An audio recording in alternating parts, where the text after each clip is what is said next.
नमस्कार, मैं हूं साक्षी। आप देख रहे हैं एसडी न्यूज नेटवर्क पर। आज की बड़ी खबरें फटाफट अंदाज में। आईआईटी दिल्ली में छात्रों को पीएम मोदी की सीख। प्रधानमंत्री नरेंद्र मोदी ने आईआईटी दिल्ली के 57वें दीक्षांत समारोह में छात्रों को संबोधित करते हुए अगले 35 साल में युवा जो काम करेंगे वही विकसित भारत की नींव बनेगा। उन्होंने छात्रों से केवल सवाल पूछने के बजाय समस्याओं के समाधान खोजने की अपील की है। सीएम ने कहा है कि तेजी से बदलती हुई दुनिया में लगातार सीखते रहना चाहिए और चुनौतियों को अवसरों में बदलना ही सफलता की कुंजी है। उन्होंने हल्के फुल्के अंदाज में छात्रों से संवाद करते हुए समारोह का माहौल भी उत्साहित कर दिया।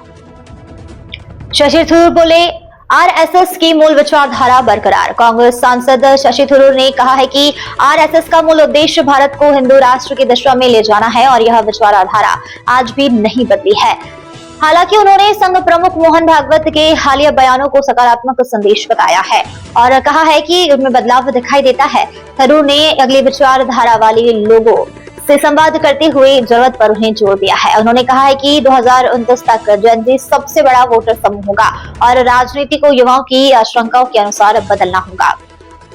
राहुल गांधी ने महिला आरक्षण पर उठाए सवाल। राहुल गांधी ने केंद्र सरकार से पूछा कि संसद में पारित महिला आरक्षण कानून अब तक लागू क्यों नहीं किया गया है। उन्होंने कहा है कि इसे परिसीमन प्रक्रिया से जोड़ना महिलाओं को अधिकार देने में अनावश्यक देरी है।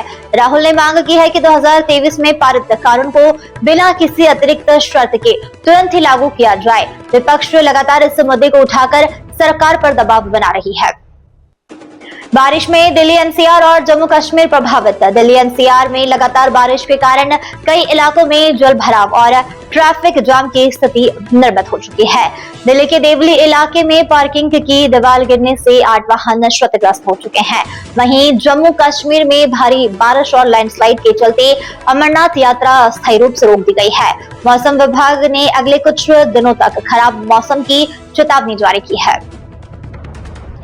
अरुणाचल की 27 जगहों को आधिकारिक नक्शे में शामिल किया गया है। केंद्र सरकार ने अरुणाचल प्रदेश की 27 जगह और भौगोलिक स्थलों को आधिकारिक मानचित्र में दर्ज किया है। यह कदम चीन द्वारा बार बार भारतीय क्षेत्रों के नाम बदलने की कोशिश के बीच ही उठाया गया है। सरकारों का यह कहना है कि इससे प्रशासनिक रिकॉर्ड मजबूत होंगे और आपदा प्रबंधन सहित कई कार्यों में सुविधाएं भी मिलेंगी। भारत ने दोहराया है कि अरुणाचल प्रदेश इसका अभिन्न हिस्सा है।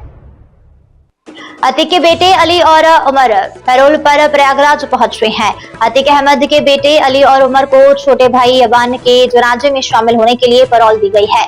दोनों को कड़ी सुरक्षा के बीच में अलग अलग जेलों से प्रयागराज ले जाया जा रहा है। पुलिस ने सुरक्षा कारणों से उनके रूट और आवाजाही को गोपनीय रखा है। जनाजे के दौरान परिवार के कुछ सदस्यों से सीमित समय के लिए मुलाकात की उन्हें अनुमति दी गई है। यूपी में बाढ़ और बारिश से हालत गंभीर बने हुए हैं। लगातार बारिश और नदियों के बढ़ते हुए जल स्तर से यूपी के कई जिलों में हालत बिगड़ गए हैं। फर्रुखाबाद में गंगा किनारे कतान से मकान नदी में समा गया है, जबकि वाराणसी में गंगा का जलस्तर बढ़ने से घाट और मंदिर प्रभावित हुए हैं। कई गांवों का संपर्क भी टूट गया है और लोग नावों के सहारे आवाजाही कर रहे हैं। प्रशासन ने प्रभावित क्षेत्रों में राहत और बचाव कार्य तेज कर दिया है। योगी के कार्यक्रम के पास ड्रोन उड़ने से हड़कंप। मेरठ में मुख्यमंत्री योगी आदित्यनाथ के कार्यक्रम के दौरान मंच के पास संदिग्ध ड्रोन दिखाई देने पर सुरक्षा एजेंसियां सतर्क हो गई है। पुलिस ने ड्रोन जब्त करते हुए उसे उड़ाने वाले युवक को हिरासत में ले लिया है। युवक का यह दावा है कि उसे नियमों की जानकारी बिल्कुल भी नहीं थी, लेकिन पुलिस उसके सोशल मीडिया और ड्रोन फुटेज की जाँच कर रही है। कार्यक्रम के दौरान सीएम ने कांवड़ियों पर पुष्प वर्षा भी की।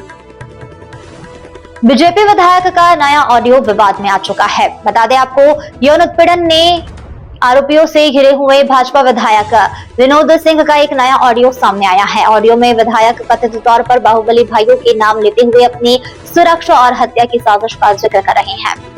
ऑडियो की पुष्टि कार्यकर्ता महिला ने भी की है। मामले को लेकर राजनीतिक हलकों में चर्चा तेज हो चुकी है और जांच की मांग उठ रही है।